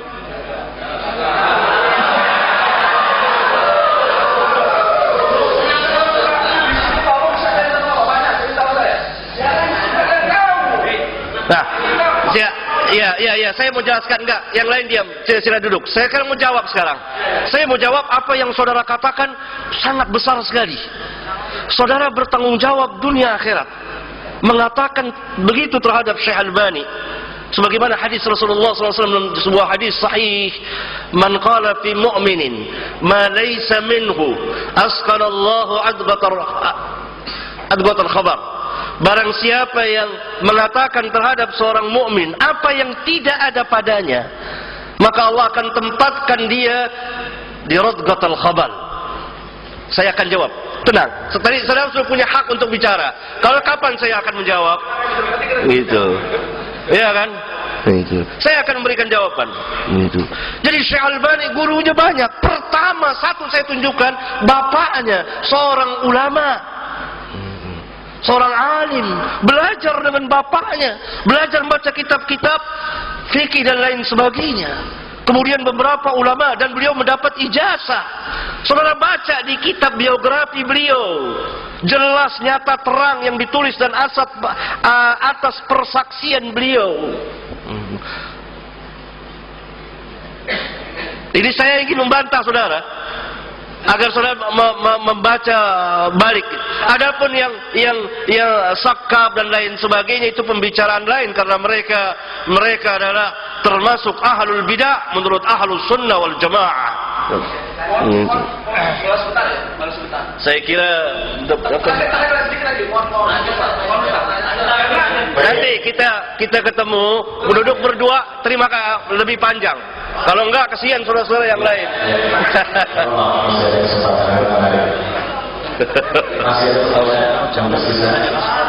Apa itu? Pada asli bisa diamalkan, bukan basmalah. Oh iya. Basmalah Kalau masalah fikih enggak bahas masalah hadis ini ya. Masalah. Kita lewatkan aja. Iya lewatkan, kalau mau kan masalah. Kuesioner dari Ustaz Yazid. Kuesioner sudah ada hadiah kitabnya. Enggak. Ini pernyataan dari Syekh Utsaimin dari kalangan Al-Wahabi. Jadi komentarnya Syekh Utsaimin terhadap Albani seperti itu. Dalam pernyataannya, Albani itu menyatakan bahwa azannya yang dilaksanakan oleh Syekh Utsaimin itu adalah bid'ah. Begini kata Syekh Utsaimin, ya'ti rajulun fi hadzal asr laisa indahu syai'un min al-ilmi. Wa yaqul, dia mengatakan azanul jumu'ah al-awwal bid'ah, itu kata Albani. Li'annahu laysa ma'rufan ala ahdi Rasul sallallahu alaihi wasallam. Wa yajibu an naktasiru ala al-adzan tsani faqat. Fanaqulu lahu, ini kata saya ini, inna sunnata Utsman sunnatun muttabi'atun idza lam tukhalif sunnata Rasulillah sallallahu alaihi wasallam. Wa lam yakun ahadun min as-sahabah alladziina hum a'lamu minka ya Albani wa afdalu ala dinillah bimu'aradatihi. Wa huwa min al-khulafa'i ar-rasyidin al-mahdiyyin alladziina amara Rasulullah sallallahu alaihi wasallam bi ittibaihim. Ini pernyataan saya ini dari kalangan ulama sendiri kepada Albani yang menyatakan bahwa dia merupakan laki-laki yang tidak punya ilmu sama sekali dalam bidang agama. Apalagi dia menyatakan bahwa ada sesuatu itu merupakan bid'ah seperti itu. Yang kedua, Albani mengatakan Imam Bukhari ketika Imam Bukhari menafsiri kalimat wajah dalam firman Allah, kullu syai'in halikun illa wajhah ay illa mulkahu. Ini ada di kitab Sahih Bukhari. Kata Albani, itu adalah ditanyakan dalam kitab Fatwa Albani Sahifah 523. Ketika ditanyakan sama salah takwil tersebut, dia mengatakan hadza la yaquluhu muslimun mu'min. Ini kan berarti kan apa? Menyatakan bahwa Imam Bukhari itu bukan mukmin seperti itu. Ketika kita menafsiri kalimat wajah dengan mudah. Makanya dengan fatwa ini berarti secara tidak langsung Al-Albani itu mengenal bahwa itu kafir, tidak Islam dan tidak beriman, tidak mukmin seperti itu. Dalam kitab Malak Al-Albani menyatakan dalam kitab Tahdzirus Sajid yang ditiupkan di kubur halaman 68, Al-Albani itu mengajak kaum muslimin agar membongkar kubbatul khadra, kubah hijau yang menaungi makam Rasulullah SAW dan mengeluarkan jasad beliau yang dalamnya seperti itu. Gara-gara fatwa seperti itu Al-Albani dianggap ini sangat kontroversial dalam pernyataan saya pendapat dengan sabda di depan itu bahwa Al-Albani itu kalau ini ada dualitasnya di sini panjang sekali. Memang beliau di kalangan ulama sendiri itu masih belum dipahami sebagai ulama hadis seperti itu. Ya, terima kasih. Kitab siapa yang saudara baca? Ini kitab Al-Utsaimin Syarhul Aqidah Al-Wasithiyah Sahifah 438. Syekh Utsaimin sendiri. Enggak, kitab itu. Kitabnya. Oh, ini adalah saduran yang disadur oleh Ustaz Mahfuz Ali, Ustaz Idrus Rofi dari LPM Jember ketika Saudara bilang tadi bahwa itu dari Syekh Utsaimin. iya dalam kitab itu. Dalam kitab itu, saudara telah berdusta. Kita pernah berdusta. Iya, tadi saudara katakan bahwa itu dari Syekh Utsaimin. Harusnya dikatakan begini, membongkar kebohongan buku ini karangan siapa? Bukan dari Utsaimin. Karena kita yang nangkep di sini langsung dari Utsaimin. Padahal Utsaimin tidak menunjukkan kepada Albani, tidak tertuju ke perkataannya kepada Syekh Albani lain. Tapi kan saya jelaskan rojiknya kitab ini kalau maksudnya. Iya. Tapi tidak disebut Syekh Albani di situ. Tidak disebut Syekh Albani di situ. Itu adalah pernyataan beliau kepada Syekh Albani. Silakan dirujuk juga. Iya. Ya, maka itu harus dilihat dulu bahwa pertama harus dari kitab ini. Saya sebut dari kitab ini halaman berapa? Tadi kita 623 tadi. Nah, agak terakhir bisa. Biografi masalah imam-imam Wahabi di sana ada semua dari Al-Albani dari Anam ada Syekh ini. Enggak ada. Sampai selanjutnya. Enggak perlu dicek terlebih dahulu bahwa ini perkataannya ada memutar balik, dan saya akan jawab satu persatu. Ya kan? Karena yang mengarang ini adalah jelas mereka yang memusuhi sunnah. Daripada a'da'us sunnah yang memang bilang sunnah dan ahlu sunnah, karena itu diputar-balikan perkataan Syekh Utsaimin tidak tertuju kepada Syekh Albani lalu dikatakan kepada Syekh Albani. Iya, memang betul gitu. Iya.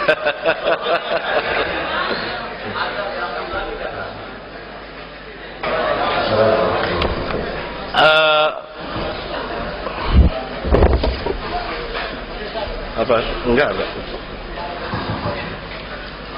Saya akan menjawab ini karena berkaitan dengan fitnahan yang bertubi-tubi yang orang fitnahkan kepada Syekh Albani Allah Ta'ala yang tidak ada pada beliau. Yang sangat licik dari orang ini adalah, dan ini dapat diketahui dengan jelas, Syekh Albani betul berpendapat bahwa azan 2 kali pada hari Jumat saat ini tidak tepat karena telah hilang ilatnya. Beliau jelaskan. Syekh Utsaimin sebaliknya, khilaf ilmiah di antara para ulama.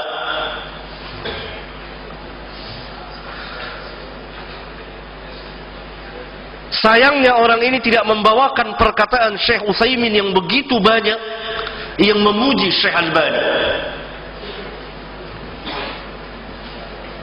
Salah satunya saya bawakan saja.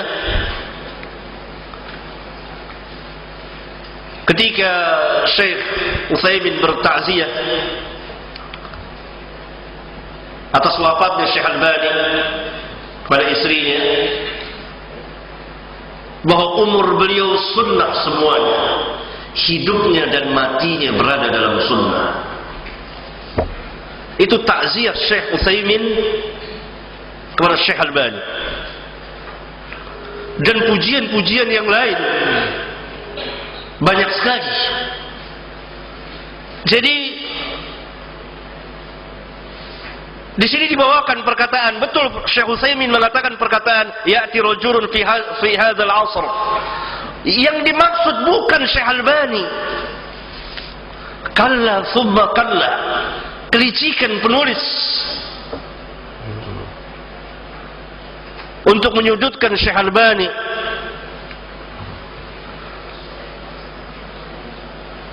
Kemudian kulli syai'in halikun illa wajhu, dan mengatakan Bukhari mengkafirkan. Dari mana sarih oleh Syekh Albani yang mentahrir Sahih Bukhari, yang meringkas Sahih Bukhari, membela Sahih Bukhari. Ini fitnah yang sangat besar sekali. Kemudian mengajak membongkar kubah, tidak pernah ada di Tahdhirus Sajid tertulis tidak demikian. Sama sekali tidak demikian. Bukan itu, hanya dipotong-potong, dipenggal-penggal. Kenapa Syekh Albani? Karena Syekh Albani fi hadzal 'asr dia menegakkan sunnah bersama saudaranya, menjelaskan tentang manhaj salaf, menghancurkan bid'ah dan ahlinya, menegakkan tauhidullah, menghancurkan kesyirikan dan ahlinya, bersama saudara-saudara yang lain, menampakkan manhaj salaf, mendakwakan. Kami tidak mengatakan bahwa Syekh Albani maksum, tidak, ada kesalahannya. Kemusuhan terhadap para ulama ahlu sunnah wal jamaah, sampai Syekh Utsaimin dan Syekh bin Bas dan lain-lain para ulama juga terkena fitnahan. Bahkan tidak aneh, dahulu Asy-Syafi'i juga dikenal, dituduh berbagai macam tuduhan dan lain sebagainya. Oleh karena itu kita harus adil dan periksa kitab-kitabnya langsung. Tidak mungkin Syekh Nasir langsung mengatakan, Syekh Utsaimin langsung menuduh Syekh Albani. Tidak. Perbedaan ilmiah dalam masalah ijtihadiyah, dalam sebagian permasalahan ahkam wajar di antara para ulama, sebagaimana perbedaan madhab yang 4. Ada yang berpendapat demikian dan begini dan seterusnya. Oleh karena itu fitnahan seperti tadi, Syekh Albani tidak mempunyai guru adalah min abtalil batil, dari sebatil-batil perkataan. Karena begitu banyak gurunya Syekh Albani dan dijelaskan, dan hal yang tidak masuk di akal seorang berilmu tanpa guru dan mengetahui dengan sejumlah hadis dan rawi. Sehingga Syekh Abdul Aziz bin Baz mengatakan tidak ada di kolong langit ini orang yang lebih alim pada zaman ini tentang hadis selain Syekh Albani.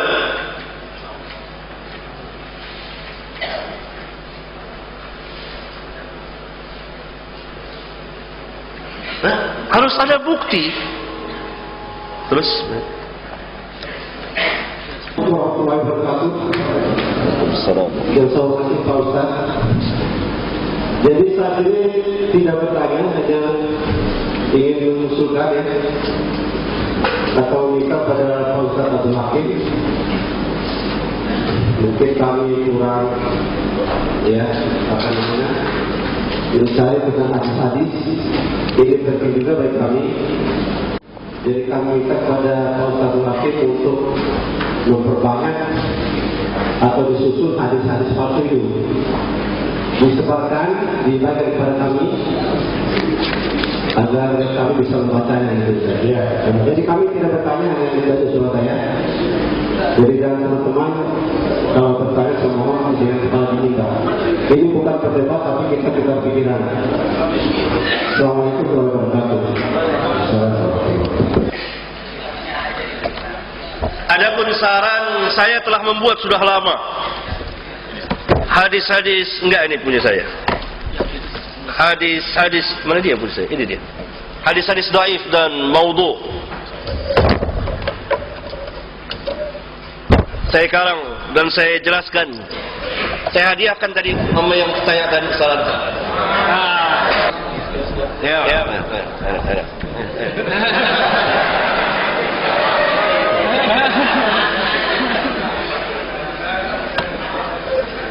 Nanti nanti insyaallah akan terbit jilid kedua hadis-hadis dhaif dan maudhu khususnya yang beredar di masyarakat kita, barangkali bisa bermanfaat. Kalau saya ingin membahas Syekh Albani. Tadi saya mendengar salah satu hadis yang dikatakan maudhu. Mari kita meneliti tentang ayat Quran yang berbunyi wabtagu ilaihil wasilah. Wasilah ditafsirkan oleh Al-Imam Syafi'i adalah Siapa? Carilah wabtagu ilaihil wasilah. Carilah kepada Allah wasilah. Ditafsirkan oleh Imam Syafi'i adalah sesuatu yang mendekatkan diri kepada Allah. Apapun perbuatan yang mampu mendekatkan diri kepada Allah, itu menurut Imam Syafi'i adalah wasilah. Terus orang yang berziarah kubur, orang yang bertawassul dikatakan musyrik. Takrif musyrik di dalam kitab kabarnya, anta budak ghairah. Seseorang yang menyembah kepada Allah kepada selain Allah, menyembah batu, menyembah gurunya, bahkan menyembah nabinya pun itu adalah musyrik. Tetapi orang yang mempunyai keyakinan hanya kepada Allah yang menyembah, terus dia mendekatkan diri melalui para nabi, para Rasulullah di dalam kitab kabair bab tentang musyrik itu tidak termasuk musyrik. Bahkan disyaratkan oleh kitab Jawazir, saya lupa pengarangnya, Al-Imam Basuki pula dalam kitab Ummul Baraqin sama, dan Imam Syukri satu. Imam Syukri adalah murid Imam Syafi'i. Mengatakan di dalam kitab Tadbirul Qaul. Siapa ulama? Imam siapa? Imam Syukri. Imam Syukri muridnya? Imam Nawawi. Imam Syafi'i. Imam Syafi'i. Pemuka mazhab Imam Syafi'i. Imam Syukri muridnya Imam Syafi'i. Pemuka mazhab Imam Syafi'i. Ya. Bisa jadi. Lanjut. Imam Syukri tadi sering dibahas tentang masalah hadis. Dia mengatakan yajuzu akhdhu bi hadisin dhaifin fi fadailil a'mal. Terus Imam Syukri berpendapat di dalam kitab Fathul Mu'in, Imam Syukri yang melakukan tentang sholat qadha dan sholat fidyah, dan bisa orang yang telah ini pembahasannya kemana antum nih? nggak ada biasa.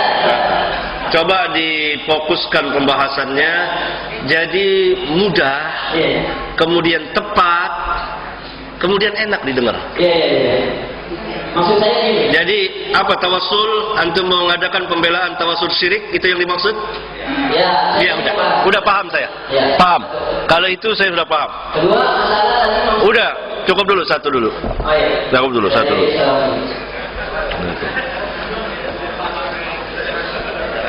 Paham. Yani wabtagul al-wasilah, para ulama sepakat menerjemahkan apa al-qurb, taqarrub, mendekatkan diri kepada Allah. Dengan apa? Mendekatkan diri kepada Allah dengan apa? Dengan amal saleh, amal taat. La khilafa bainal mufassirin. Tidak ada perselisihan di antara ahli tafsir. Silahkan baca tafsir yang sangat besar, tafsir oleh Al-Hafidz Ibnu Katsir dalam menafsirkan ayat tadi. Taqarrub, mendekatkan diri kepada Allah dengan amal taat, amal yang Allah ridhoi. Mengerjakan apa yang Allah syariatkan. Ini tidak ada perselisihan. Tidak ada tafsiran para ulama menafsirkan bahwa wasilah tawassul adalah meminta kepada Allah dengan perantara Nabi, dengan perantara Syekh Abdul Qadir Jilani, dengan perantara Syekh Fulan. Lalu apa perbedaannya kita dengan kaum musyrikin pada zaman dahulu ketika mereka meminta kepada Allah dengan perantara berhala, liqarribuna ilaihi zulfa, agar mereka mendekatkan kami kepada Allah dengan satu pendekatan. Orang-orang musyrik mengatakan kami tidak menyembah berhala itu illa liyuqarribuna ilaihi zulfa, melainkan agar supaya berhala-berhala itu mendekatkan kami kepada Allah dengan satu pendekatan. Tidak ada perbedaannya sama sekali. Oleh karena itu tidak pernah dilakukan oleh para sahabat. Adakah seorang sahabat yang mendatangi kubur Nabi sesudah beliau wafat lalu meminta kepada Allah dengan perantara Nabi yang telah mati? Tidak pernah dijumpai satupun riwayat. Apakah kita mau mengatakan bahwa kita lebih alim dari sahabat, kemudian tabi'in, kemudian tabi'ut tabi'in, kemudian atba'ut tabi'in, kemudian a'immatul arba'ah, termasuk al-Imam Syafi'i? Pernah mereka berbuat demikian? Kalla thumma kalla. Tunggu, saya akan menjawab itu. Saudara tenang aja, katanya tenang. Tenang aja. Saya menjawab, kalau enggak selesai. Ini bukan ilmu lagi. Kasih minum. Jadi ini penafsiran yang salah, penafsiran yang keliru, penafsiran yang sesat dan menyesatkan. Karena tidak pernah dilakukan oleh sahabat. Saudara silakan baca di kitab Sahih Bukhari. Di kitab Sahih Bukhari dalam kitab Al-Istisqa, ketika terjadi musim kemarau, maka Umar bin Khattab dan kawan-kawannya para sahabat mendatangi kubur Nabi, tidak, tapi meminta kepada Abbas paman beliau agar berdoa, paman Nabi sallallahu alaihi wasallam, agar berdoa kepada Allah. Memohon. Tidak ada yang mendatangi kubur beliau, dan beliau mengatakan la taj'alu qabri 'idan.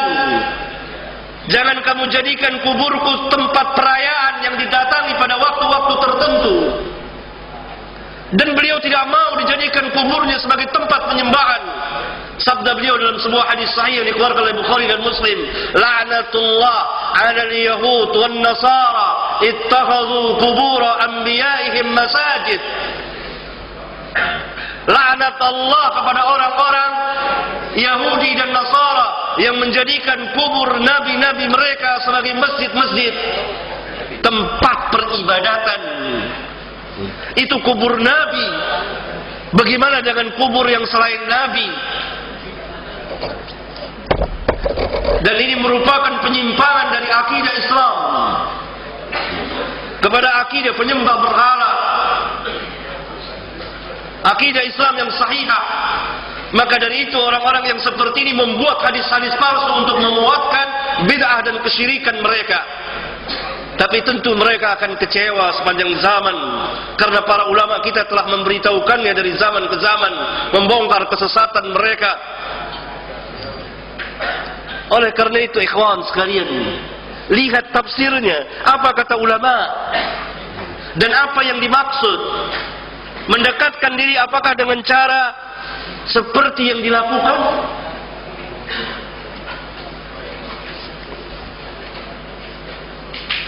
Sudah waktu.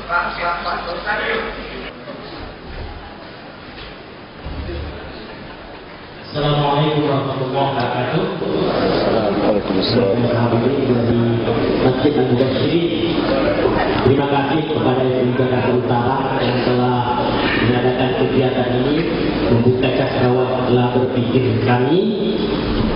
Kepada Bapak Ustaz Hakim, sekarang ini banyak beredar buku terkait hal-hal akidah seperti yang disampaikan tadi oleh Bapak di pojok tentang buku yang dikarang oleh Agus Mustafa, bahwa akhirat tidak kekal, bahwa azab kubur tidak ada, bahwa nanti ada nanti dilahirkan. Itu buku sudah beredar sangat banyak sekali dengan pendekatan ilmiah. Tentu mungkin itu menjadi sesuatu yang meresahkan bagi umat.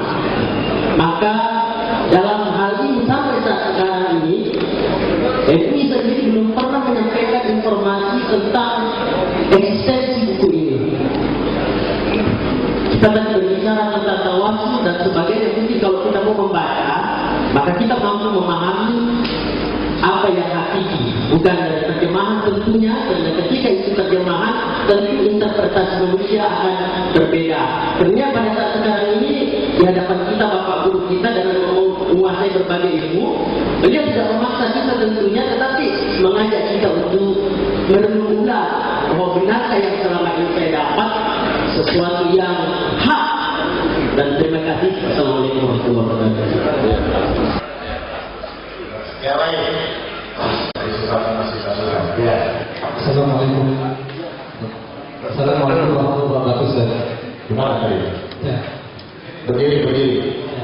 Mana? Ayo. Saya akan selamat saudara dan hakim dan teman-teman yang banyak beragu soal bid'ah yang banyak terjadi di bangsa Indonesia. Gitu. Tapi ada hal yang saya tuh masih tanda tanya menyangkut berita yang kelihatannya kok begitu lebar gitu kan. Dan saya yaitu begini Ustaz, bagaimana menurut Ustaz, ya, misalkan ada sekelompok orang bersepakat dalam menghidupkan salah satu sunnah Rasulullah, misalnya menanam pohon ataupun menjual. Nah, untuk rapinya organisasi itu, rapinya kelompok itu dibentuk misalkan suatu nama, misalkan Majmu'atun Nur Sunnah, seperti itu kan. Nah, bagaimana kalau itu orang kita? Yang kedua, di dalam rangka menggiatkan orang itu, dia banyak mengutip hadis dari Rasulullah maupun Al-Quran untuk lebih memberikan semangat terhadap kelompok tersebut. Nah, jadi di sini itu ada suatu kelompok yang mana sering membicarakan perangan pohon dengan berdasarkan Al-Quran dan hadis, gitu kan, dan juga memiliki nama. Dia tidak bermaksud bersabulah, bukan, tapi itu hanya sebagai suatu organisasi yang teratur dan dengan baik. Organisasi sosial menanam pohon. Apakah itu bisa? Aja pakai hadis gitu. Ya, cukup. Terima kasih. Pertama untuk Bapak dari Majelis Ulama Jakarta Utara, sesuai dengan janji acara ini jangan tahun sekali, tapi 3 bulan sekali. Sehingga wawasan kami ini yang saya yakin di para duta, para mubalik, sehingga memang mereka punya wawasan yang lebih luas, sehingga mereka dalam dakwah bisa mengecek kembali apa yang sudah disampaikan selama ini. Itu yang disampaikan Pak Ustaz tadi itu memang sudah disampaikan oleh para ustaz, para mubalik kepada masyarakat. Kasihan masyarakat kita hanya disampaikan hadis-hadis palsu, hadis-hadis dhaif yang kemudian akhirnya masyarakat ini tidak pernah ada pencerahan. Satu. Yang kedua, saya menanggapi usul terakhir ini, saya kurang sependapat kalau ada momentum nanam pohon dalam organisasi. Setahu saya, yang namanya Salafi itu kan bukan organisasi, dan tidak ada pendaftaran anggota. Kalau ada pendaftaran anggota, nanti tambah lagi firqah. Di sini kan sudah banyak firqah-firqah yang punya aliran, yang punya misi-visi, yang macam-macam, yang sebagian menurut hemat saya bisa mengiring perpecahan, persatuan di kalangan umat Islam di Indonesia ini. Kalau dibikin lagi tanah pohon lagi, itu kita nambah firqah lagi. Yang penting kita pusing, apalagi tambah firqah lagi.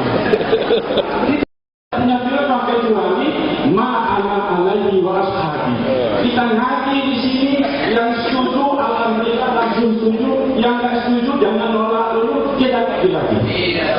Kita bulan sekali, jangan setuju. Terima kasih. Alhamdulillah.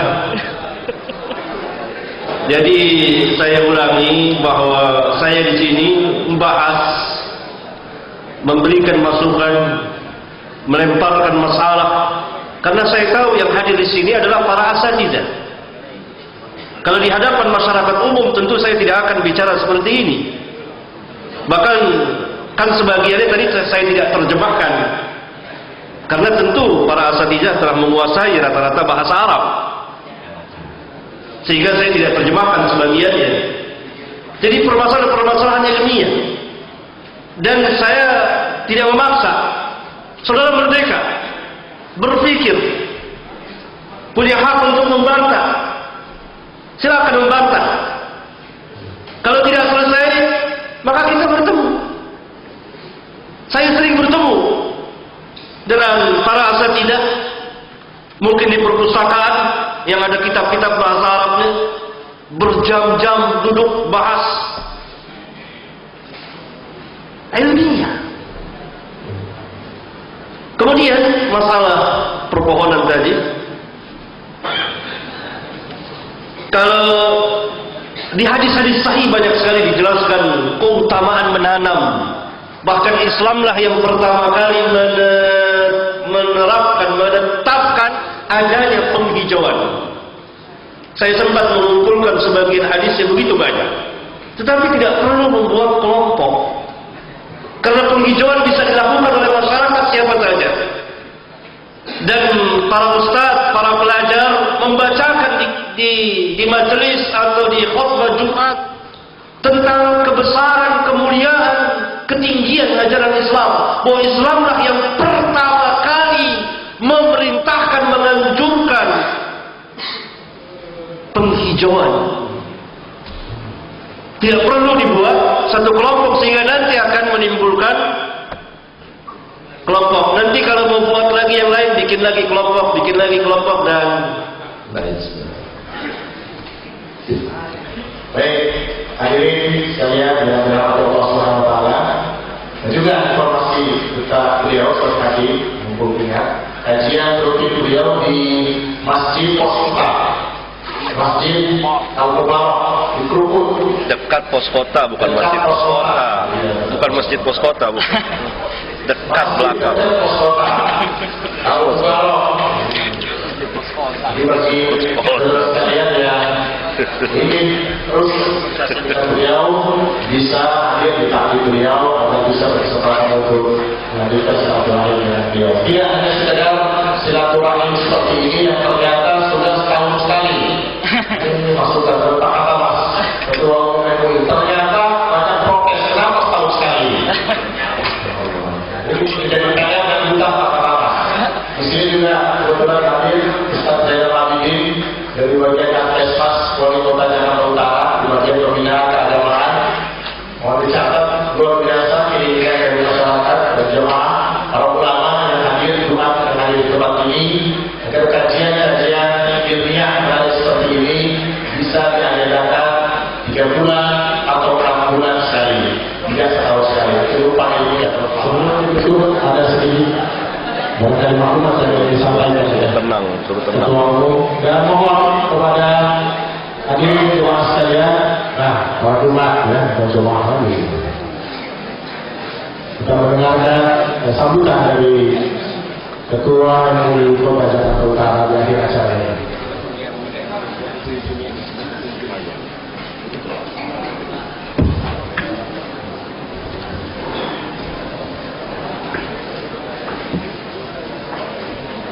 Setelah beberapa jam kita menyaksikan dan mengikuti pengajian yang cukup bagus ini, maka untuk memenuhi keinginan jamaah sekalian, insya Allah nanti 3 bulan sekali sesuai dengan pernah saya sampaikan tahun yang lalu. Mudah-mudahan tanggal 27 Juni yang akan datang hari Sabtu, barangkali bisa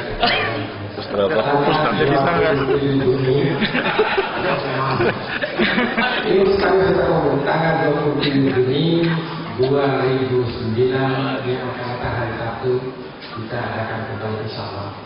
Nanti dilibatkan seluruh pengurus MUI Jakarta. Kali ini belum tidak sempat pengurus MUI. Nanti dia jadi panitia, ketua panitia dia. Masih muda. Siapa? Assalamualaikum warahmatullahi wabarakatuh.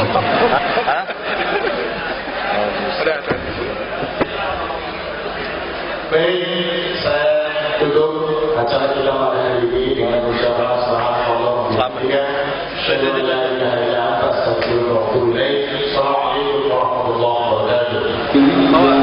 Undangan dipersilakan untuk mengambil hadiah di counter di belakang. Panitia telah disediakan. Seluruh hadirin yang